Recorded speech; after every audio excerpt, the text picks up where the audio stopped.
All right, good morning, everyone. We're back for our Tuesday talk with Brandon, B2R Investing, and we got Justin Cambro back from Hawaii. I just saw him recently, but welcome, guys. Good morning. Morning.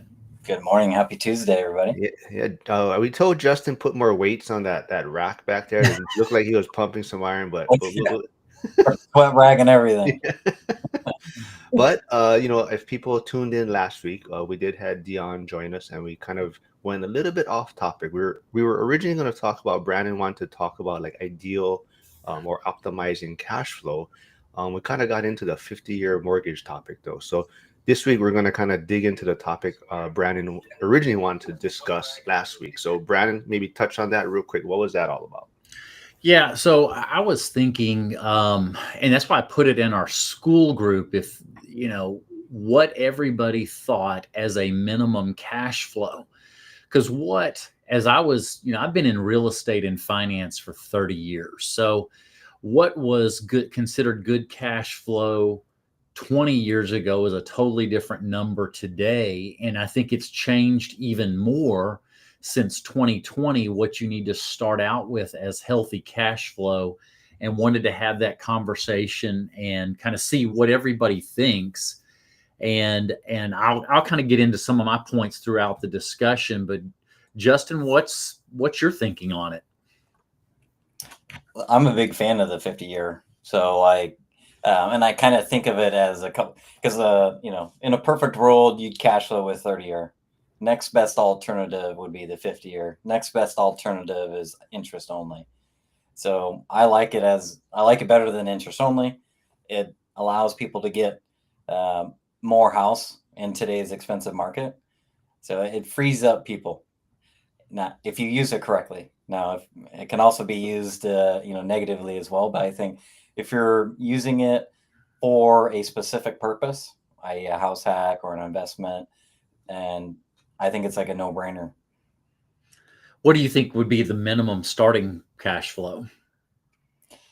If we're looking at straight investment, in my mind, and I've changed this over time. When I'm looking at the Midwest, when I first started out there, granted this was 2017, I think it was, I wanted like 20% cash on cash. And that was like feasible out there, right? Right. In today's world, 10% is not even, it's difficult to get, right? When I'm looking in the Seattle market, I mean, if I can get 5%, that would be absolutely amazing. But in reality, right now, a lot of the Seattle stuff is if you can get in break even, and can be risky, break even today, and those the rates drop, your refi, and then that's where you can make your money. The thought process behind that is that let's just say 6 months from now, and let's say rates drop at 1%. Well, now the prices go up, and it's going to be harder to buy even with the lower interest rate.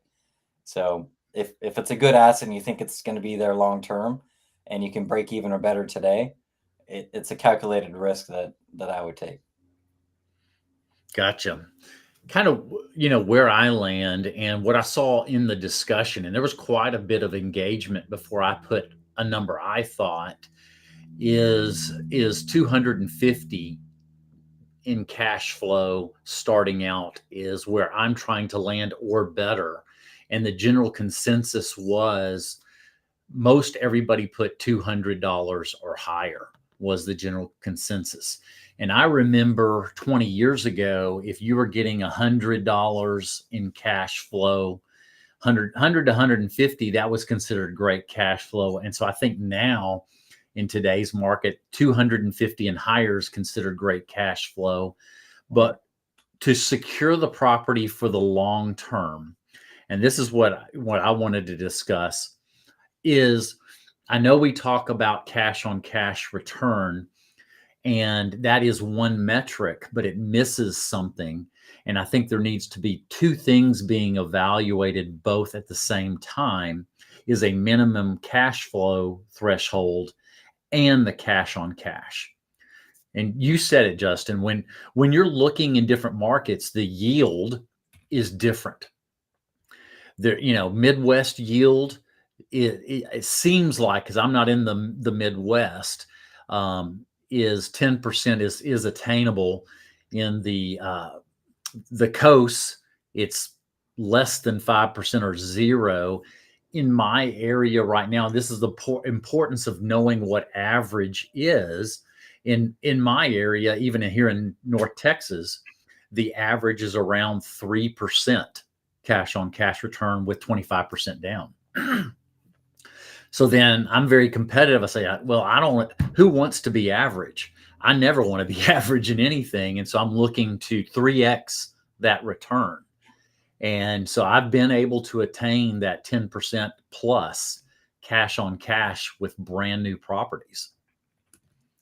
So that's just, I think the minimums, because what we look at even in the market now, and I do think this is more, not every single spot, because every spot's different, but generally nationwide, rents have softened, and especially in the Sun Belt area, the rents have softened. And so when you're looking to buy a property, how you underwrite it and making sure you're not going to create a alligator or a negative cash flow.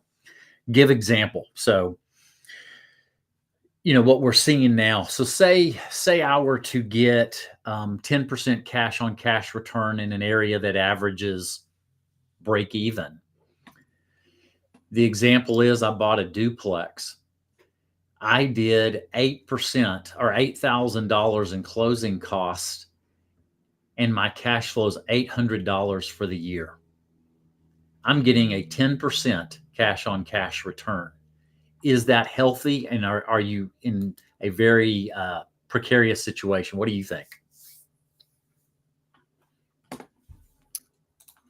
Is 10% good with 800 and 8,000? So you've got 8,000 in it. So you're at 100% loan to value. You paid for your closing costs and you make $800 a year. I'd be all in on that. Like, I do. What if expenses change? Let's see. If expenses change, now this is where you get into. Yeah, this is where you get into some dangerous situation. If you are at a $100,000 property, a percent change may not be very big. If that's $1 million property, percent change can be really big. So that's where, because some of the properties I have are to get that cash on cash return or seller finance. So low, just like you're talking about, low percentage down, but small monthly cash flow. But when you do the math, it's still high cash on cash. But if you have one big expense, you can get upside down pretty quick. I look at it as the law of small numbers. The law of small numbers distort analysis and distort reality of how good the property is. The lower the amount of money you put down creates a disproportionate wrong analysis. What if you didn't put anything down and you made $1 a month? Is that a good property? Infinite return. Yeah. Is that a good one? It's like when you get your MBA, the answer is it depends, right? So if it has good cash flow and good condition, low potential for bad tenants and stuff like that, I would take that. Interesting. So a few people are commenting. Charles Helicopter McCune says, "I'm not in on that at all. Too skinny." Yeah, Charles is looking to buy, or he's not looking. He is going to buy a helicopter for his wife Carrie. Yeah, for Christmas. Well, I know these aren't necessarily. I'm just trying to create something that is not reality to illustrate a point. That for me, I want safety in the property. And here I am. I was talking about, I'm about to turn 54. I don't want to have a chance ever, as best as possible, to go negative or lose the property or damage where I'm going financially. And I think the cushion of $200 for me, $250, but a lot of the group said $200. I think that's safe, because what we've seen since 2020 is a lot of expense explosion, both from property taxes to insurance. If you are at a very thin cash flow, you can very easily become negative and get into trouble. That's why you've got to have some margin. I'll just say it out loud instead of typing it. Justin, so you can reply to it, but you'd have to have your open to the stream, like either your phone, yeah, and then you can comment back to Cody. But Cody did say zero chance of doing that. Debt coverage matters too. Yeah. Right. So, Exactly. It does. But I'm just trying to illustrate a point of you need to have some cushion. I had a property that was started out, and this is a brand new property, started out at $200 a month cash flow. And now it's down close to 100 because of insurance and property tax escalations. But I had some margin in there. If I'd have been at $100, I'd be break even now. And, I'm doing things to different states have different ways they do property tax. I protest my property taxes every year. If I did not do that on that property, I would be negative cash flow today. I learned, and I know some of y'all know this. I was elected to the committee, to the board of our appraisal district. It was for me to learn how to play the game. That was going to be, I wasn't working, I wasn't getting paid for it. But the value is me learning and having an influence, but also how to play the game when I'm protesting my property taxes. What is the appropriate way to protest to continue to lower the property taxes, or at least manage the growth? Because I've got quite a few to help save me money over the long term. what do you think about Ryan Ruff's comment? Says that's when you raise your rents. Raise your rents. Yeah. Okay. What if you're in an environment, and we're seeing that, at least where I'm at, in an environment that rents have actually declined? The average rents in North Texas have gone down about 5 to 7%. I underwrote my properties with that in mind. I'm trying to mitigate my risks every which way. When I'm saying I want 10% cash on cash return, that is based off of low average rents. So I take what rents are, knowing what rents are in the area, and I want to look at my cash on cash with rents being 5% below that average rents for that area, for those properties. And I want to be 10% cash on cash return. My break even is almost between 15% and 20% below market. So I'm trying to protect my properties, not just for today, but for the long term. When I'm looking at my investments, I want to look at every which way to make sure it doesn't go negative. I do see, where did it go? Is it Caleb Easy Sell Texas, I think, coming in from your channel, Brandon? It says, what do you guys think on build to rent during this market? Oh, great question. Yeah, because that's your strategy. I know Justin is thinking about doing something like that too. So what's your thoughts on that, Brandon? I mean, it's been working, now for me here in Texas. The issue with Texas is we have lots and lots of land. So land is relatively inexpensive. In the suburbs, it gets more expensive, of course, naturally, when you go into the metroplex or the city centers.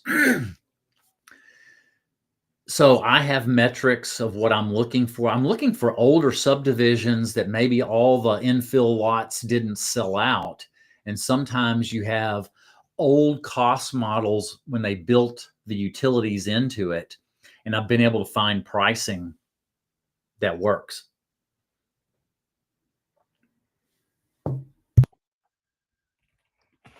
Sorry, I was sharing Justin's YouTube channel and his Instagram page, so go check that out.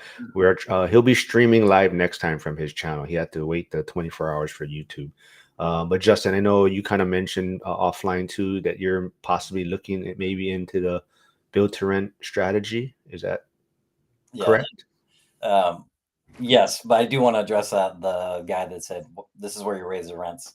Some people are you're talking about rents decreasing. I think Cody mentioned 7.5% down in Moses Lake, which I have a property over there. But the other thing that's a big thing for your blue states is now that we have rent control.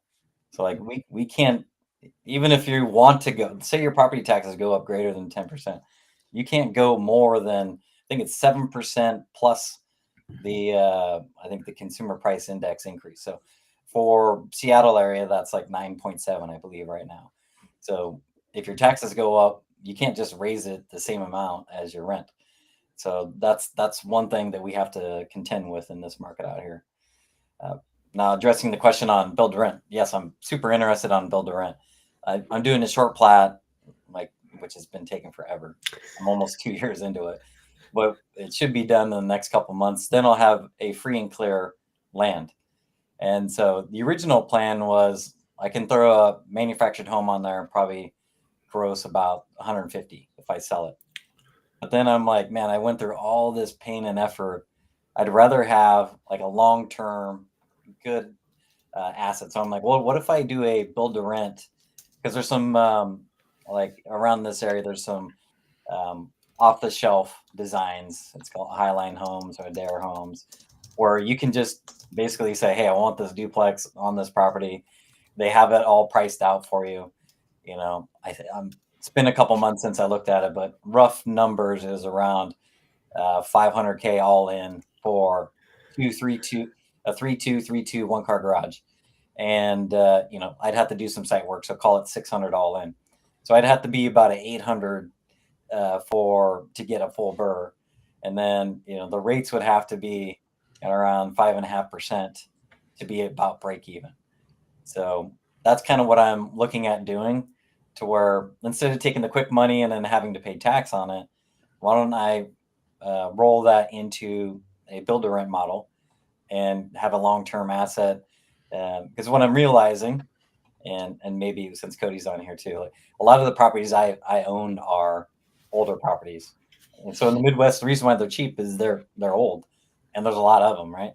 So I have massive CapEx expenses. So I'm trying to trade out of the old and get into the new. So if I could get a brand new asset that, you know, theoretically 10 years should have minimal, that would be a minimal CapEx. That would be sweet for me. That would take out the variability of my income stream.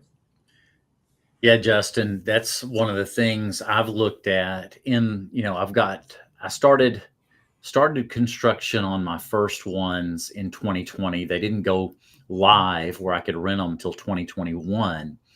So I've had them roughly 4 years. I do hire a GC to build the property. So I have a builder's warranty on the things that I do, a couple of things during the build process. So with 12 units now, I've spent a total of roughly $2,800 in total expenses in 4 years on 12 units. Wow.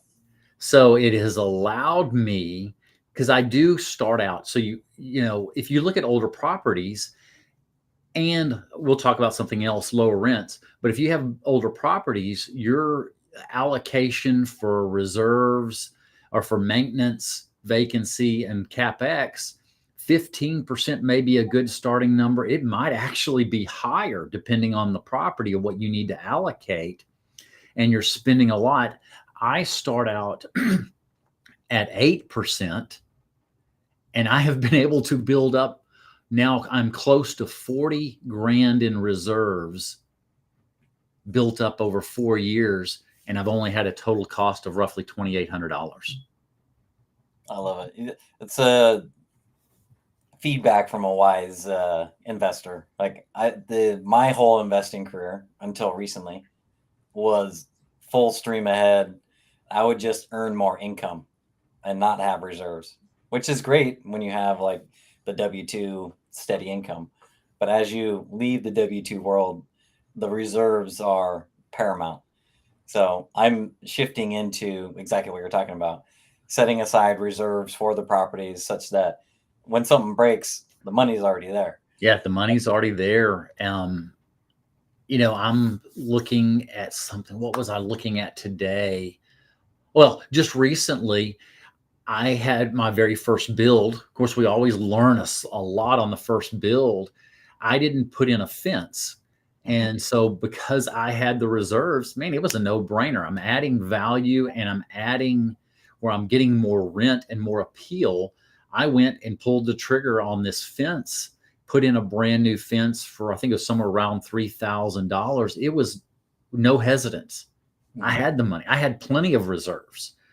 And so it allows you to make a few little changes on the different properties. And I'm working on another one. I can't think of the other thing. It's a small $1,000 change, but it's a positive value add when you've got healthy reserves and you're continuing to put up more and more every month because you don't have many expenses.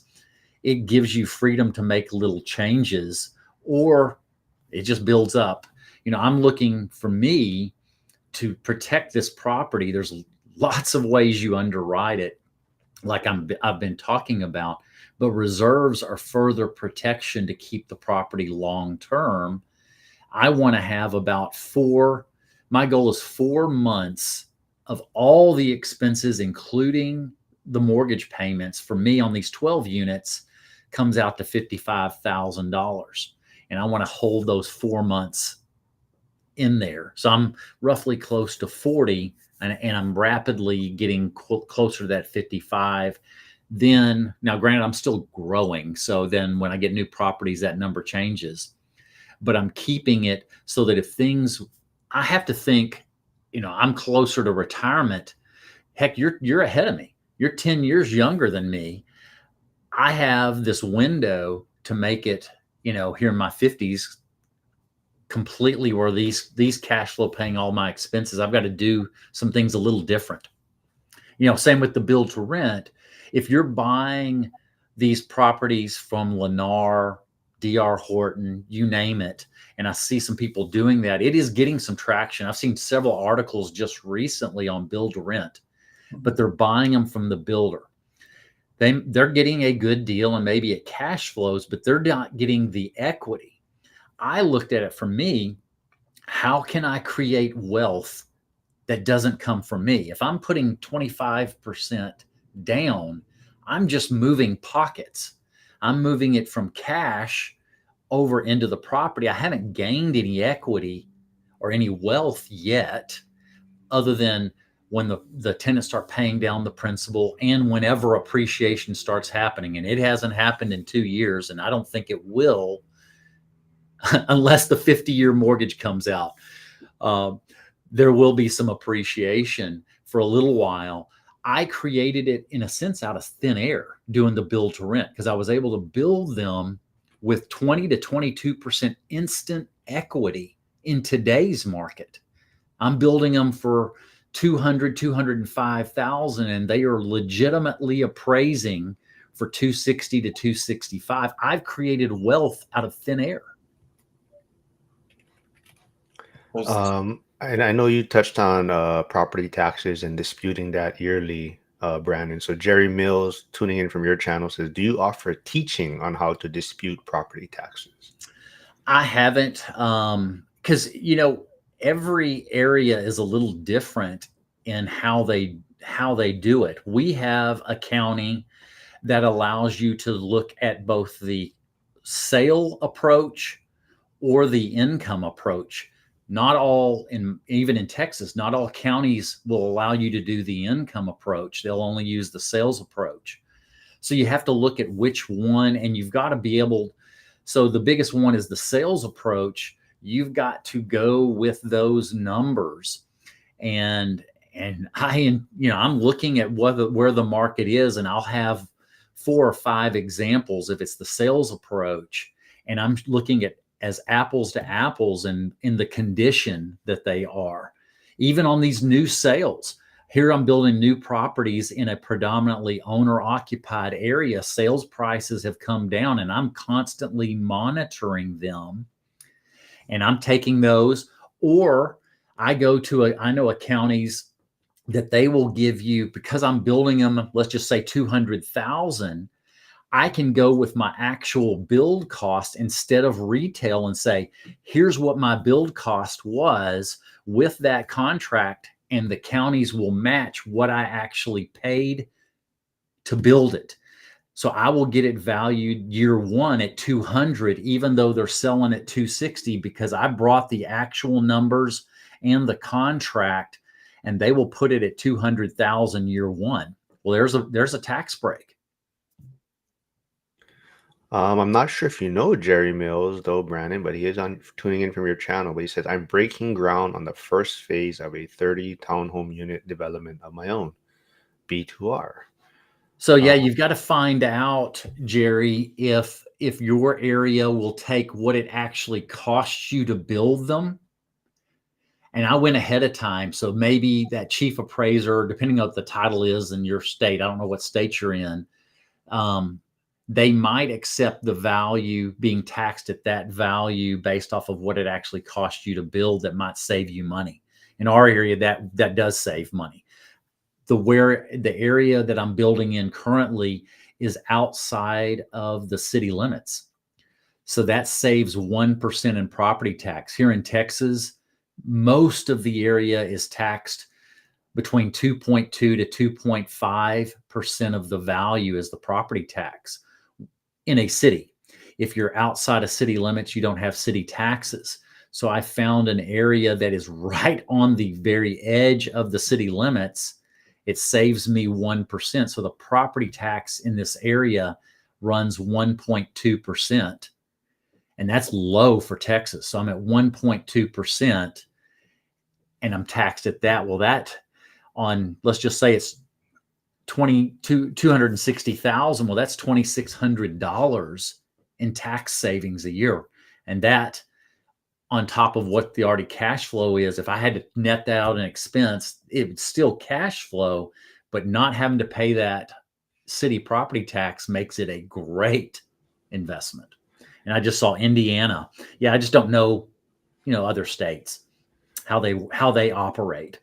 I do also see Ryan Ruff, who also will be speaking at the Vegas event in February. He's also mentioning that they are going to be transitioning to some build to rent for affordable housing. So they're in Toledo, Ohio, and are moving in that direction.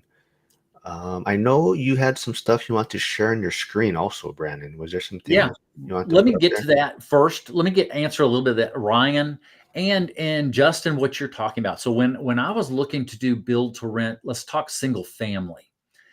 I looked at the median sales price in that community, and I said, I want to be 20% under median. I'm always thinking bailouts, I guess. Maybe I'm scarred from '08 so bad, and I remember what happened in '08. I want to have paths of success or paths out that I don't lose everything. So I looked at this area and I said, I want to build at 20% below median sales price on these single family homes of my appraisal. I know I'm building way below 20% my cost, but I'm saying at appraised value, when the market is selling at $365,000, $380,000 is the median, me having homes at 260, if I were to choose to have to sell, I could that much easier sell because I'm below the median. So I think of all those things. So Ryan, I hope that helps think through some things too. I'm thinking of not only the cash flow, but I'm thinking if I need to sell it at any time, sell it for any reason, how much easier is it for me to sell? One follow-up on that, back to Ryan's saying, is he put in there affordable housing. When you're doing affordable housing, there's usually some sort of kicker for you. You can get more units, you can get more square footage. They subsidize some of the money. Like in the past, I did some affordable housing work where they would do 50% of the rehab. And then as long as you did affordable housing for 5 years, that loan that they gave you is wiped clean. So if you can get into the city, find whatever these buckets of money are for affordable housing, that could be a way to help protect from the downside. Yeah, that's true. There are incentives for that. Yeah, it looks like he says yes. One follow-up to what you're saying about the build to rent model there is that your unique capability, your unique value add is you have construction background, you know how to find these deals. Not everybody has that, but everybody has some sort of unique thing, right? So Cody Davis is obviously creative financing, right? Yep. For some people, it's finding deals. For some people, it's just they make a lot of money and they don't need to, they might buy that from the developer 20% down because they don't need to spend that much time because they can make more money by whatever their income generator is. So I think as long as you're aligning your unique value, your superpower, whatever you want to call it, that can help you scale up your portfolio. No, Justin, I do agree with that. It's not one model is right. You have one model that's right for you. And a lot of times it's your market and your skill set, what your background is. And everyone's is different. And I agree, that's a great analogy. Mine, I grew up building houses. I can see those things and enjoy it and have lots of contacts, relationships to get it done. Cody's was relationships and superpower of structuring private financing and got in that. Everybody has a different skill. Build to rent is not going to be right for everyone. You know, everyone's is different. Mick is saying these new builds outside of town cash flow day one. Did you say rents are down due to builders like yourself? Me building 2 properties a year, I don't think is affecting the rents. But I will say in Dallas, this is all of the Sun Belt area. Hundreds of thousands of apartments and syndications have been put out there. In Dallas, Fort Worth alone, they've added 50,000 new units just in DFW. That Actually, does affect. before we move on too, I keep forgetting to mention that Justin has joined the school community. He just hasn't introduced himself in there yet. But we did it live. When he was in Hawaii, I'll say Mikey bullied him into joining school. But Justin Well, it is was in you. school. You gave me the $20 and you said you have to join. So I'm keeping this $20. But so he is in there. Go look for him. He hasn't introduced himself yet, but Justin is in the school community. So go reach out. And if those that haven't heard, looks like we've hit the 500 members. So Zuber probably will be putting together his live with some of his weekly guests to do a live stream. I think in the evening, he said.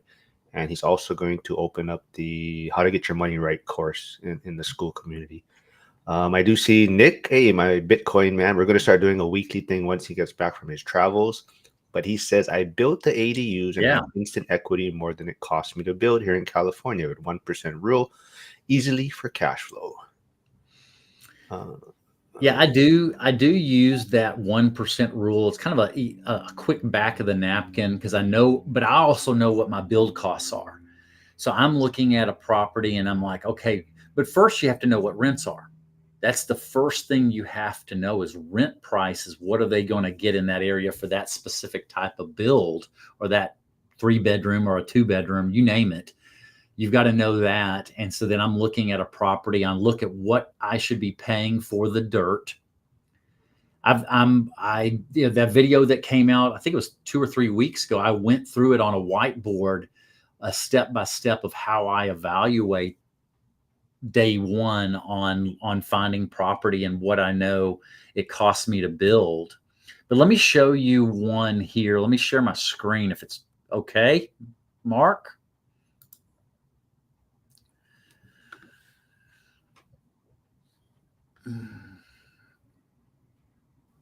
Did you press it? I didn't see anything yet that popped up.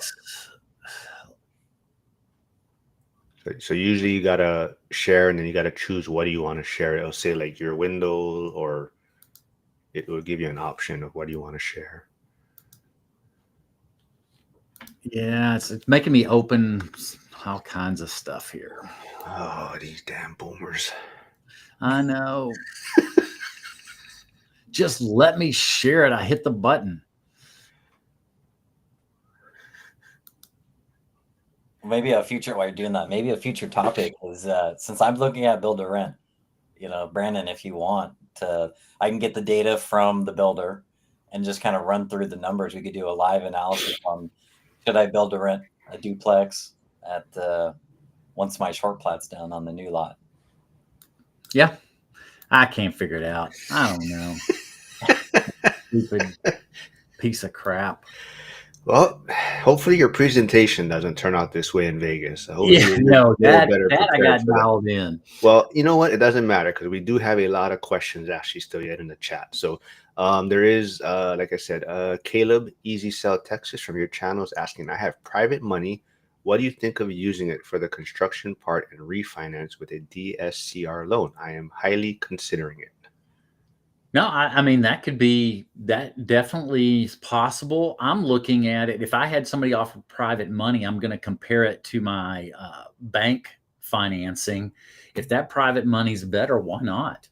It just depends on what the interest rate or what the terms are for that private money, and moving it over into the DSCR after construction's completed. No, I would consider it. So Victor, who's also in the school community, who's doing a lot of big things in Mexico, I believe, or new build, but he says, I build to rent here in Mexicali, Baja California, Mexico, and have approximately 18% cash on cash return approximately. The difficulty is to refinance apartments. Interesting. Here. On that he- one, Yeah. instead of refinancing, say with a bank, potentially you could get a private note on some of that as well. Big Cody Evers, who, congrats. I know he just went under contract for a new property, but he's asking, what's your build style to get cash flow? Small units, 2 to 3 bed, etc. I have done a 2-bedroom build. These were up down units. That was my first build. So it was a 4-plex at 2 bedrooms. In my area, am finding more turnover with my 2 bedrooms than my 3s. So the next one I built the next build was a triplex. I did it townhouse style. Those are 3 bedrooms. I haven't had but 1 turnover in 3 years. So my 3 bedrooms are working better than my 2s. Hyder says, Brandon, employ your kids to fix your tech. I know. And true. yes, for people that haven't heard, Zuber is offering 20 spots for kids, teenagers to attend the event in February for free.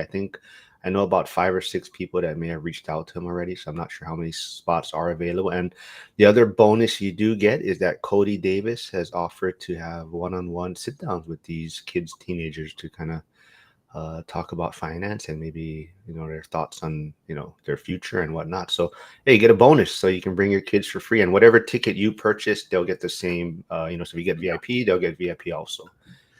Yeah, I've got my daughter. I've mentioned her on these videos quite a bit. I've got my daughter that's coming. So we've already bought the plane ticket and we already have it set up. We're working with the school to allow her to have those 2 days off and not count against her. The school's actually working with us. I have to write something to the school saying, here's what she's going to learn. And I'm going to put a lot of that of what Cody's bringing to the table. It'll be neat to see a lot of these Gen Zers, and what Michael's doing is really trying to hit this age group with Cody and Dylan speaking the next day. I think he speaks right before me.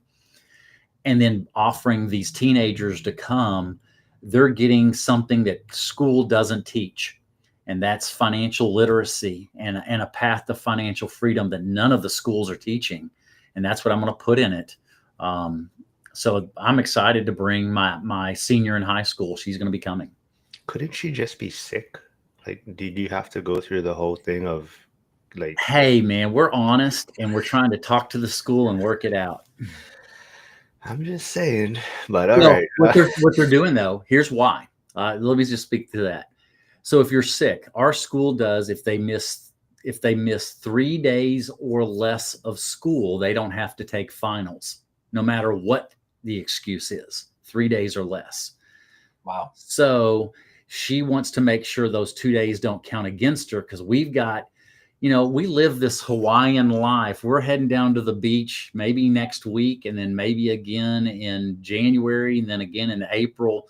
Well, April, we go down for a thing called Sandfest. We're missing 2 more days for that don't count. So we're trying to make sure we're protecting our Sandfest trip. All right. Okay. That makes sense then. Jerry Mills, tuning in from your channel, says we are building 2 and 3 bed, 2.5 bath units.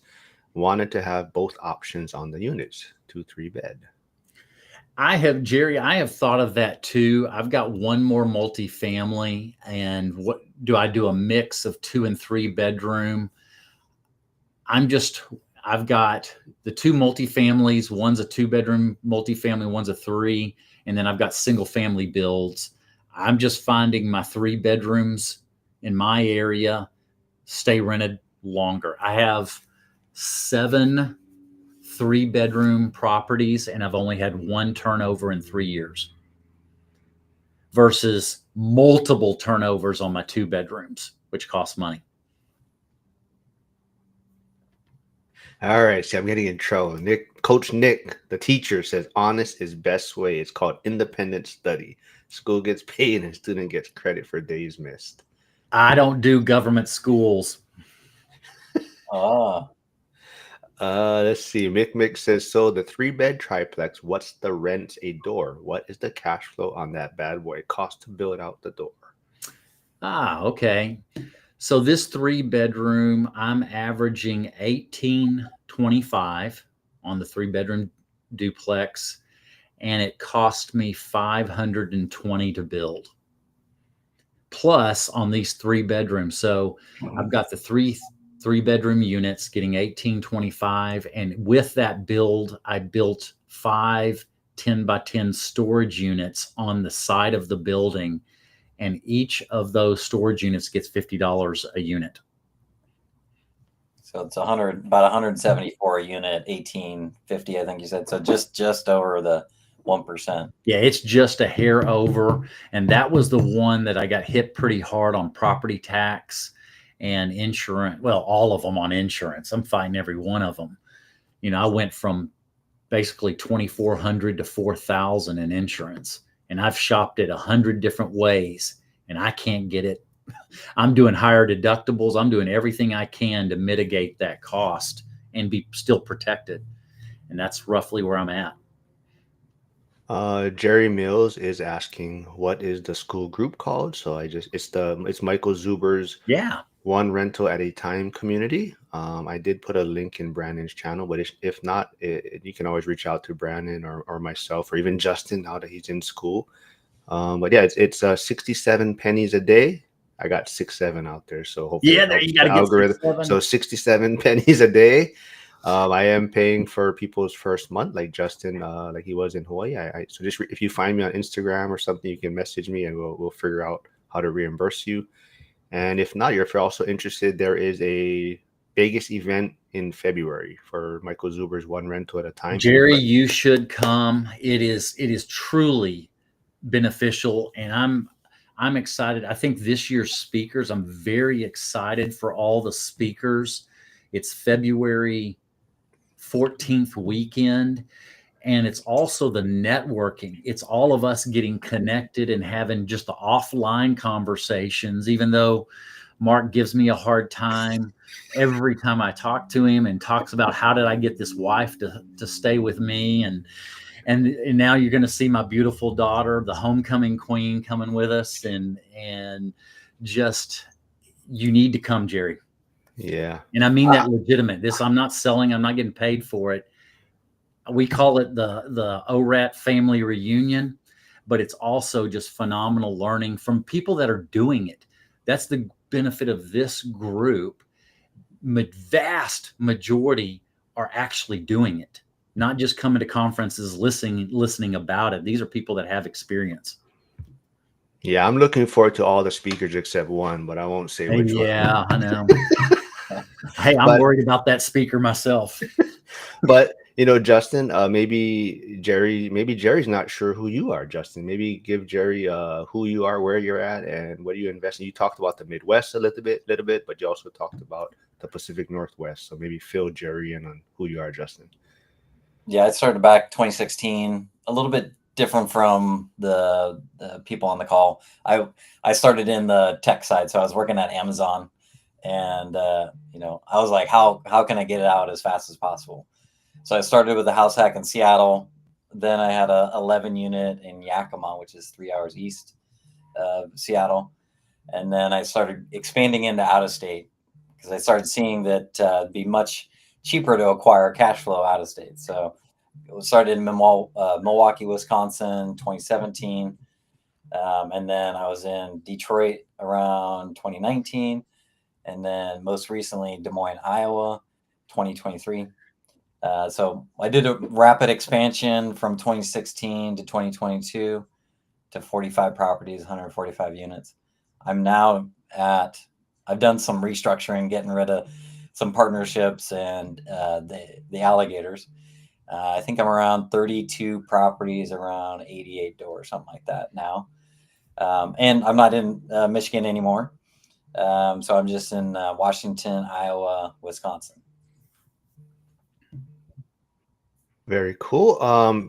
I saw Dion was here earlier also. I know he's heading out on his trip, so I'm not sure when his Yeah, I thought flight he was is, heading but out today, maybe. he is heading out today. So those of you, but don't worry. There still will be a live stream. Zuber and Lumberjack will be filling in for Dion at 4 p.m. Pacific, so you'll still get your weekly Tuesday live. So Zuber and Lumberjack will be there. It takes people to fill his shoes, huh? Exactly, yeah. So I think Zuber's committed to 2 hours. So if it goes long, but he's told Lumberjack he'll do 2 hours on the live stream. I see Jen tuning in.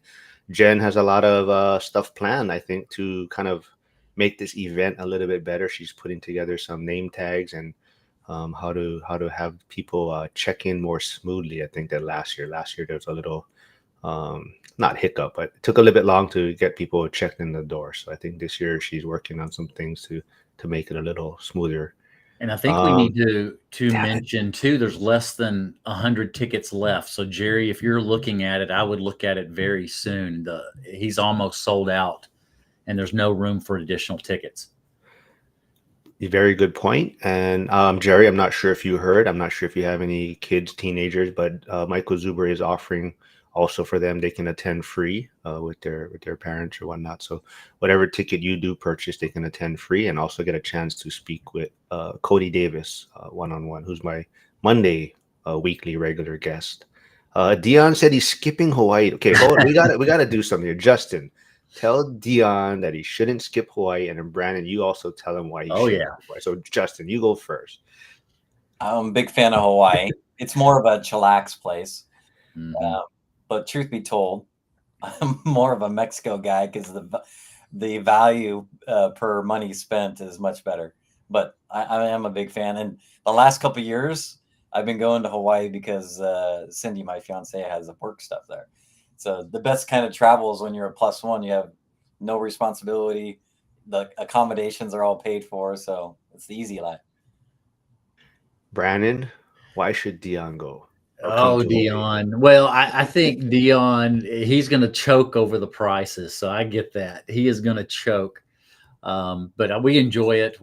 I was just telling Mark that we've been twice now, and we're planning our next trip for not this February, but the February after, to go to whale season and see the whales breaching at that time. It's the peak whale season. Let's see. Yeah, Mick is saying I'm thinking of going to Vegas just for Dion's night meetups. He says sorry, Pace. So there you go. So yes, Mick, there are Wednesday, Thursday, Denny's midnight meetups, and there's also a Friday morning coffee that Brandon is putting together. So if you're not a late night person, Brandon is putting together a Friday coffee meetup at Denny's also, I believe. Jerry Mills is asking, what about bringing some family team members? Yeah, I mean, I've brought, my wife comes, there's, do what you need. You think that it'll be valuable this year. and not just the speakers, but the networking, building other contacts. I've brought my wife and some other friends. All right, sorry, like I told everyone yesterday, I forgot my son had JPO this week, so I do Yeah. have to wrap things up a little quicker than normal. But we'll end on this one because Dion, one of my recent reels was also Dion kind of touching on this about some people getting into multiple markets. But Hyder does comment, Justin and Frank one own properties in all 3,000 plus U.S. counties. So if you were starting over, Justin, would you kind of go down that same path and be in multiple markets, or would you change your strategy if you know what you know now? Knowing what I know now, and the more I hang out with Dion, less is more, right? Because like my very first property, it was a house hack, and I net like 5,000 on that one property. What if I just did 4 of those?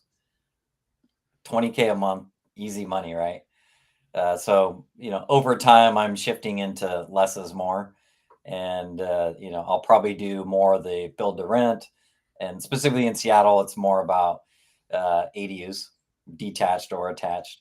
So I'll probably shift more of my time and attention in there. I do have a real estate agent team, so it's helping me source deals, and then the money on the agent team I make can help me fund my own deals as I move forward. So I'll probably be way more local, keep the ones I want to own greater than 10 years out of state, and then I'll probably 1031 the rest of the out of state into future upside equity plays in the Seattle area.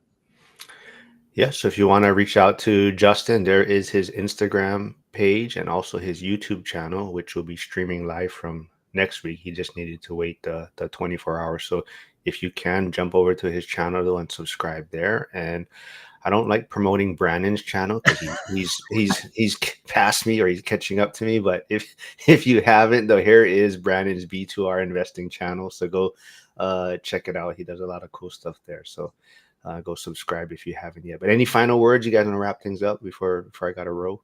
Brandon, anything? What I was thinking about in the different areas is be careful, a caution tale of focusing on concentration on one strategy, diversification on geography. Consider that heavily and try not to do all things. There's one model that you're usually the best at, one type of investing. Justin, any final words from you? I think we were talking about unique value or your superpower. One of when I boil it all down, there's really like 2 things, or maybe 3. 1, just consistency over time. 2, massive action. 3, low cost of living. And all 3 of those, anybody can do them. You just need to do it, right? So that's really like the way that I was able to build so fast. So it's a simple way to do it. Just got to get in there, do the hustle.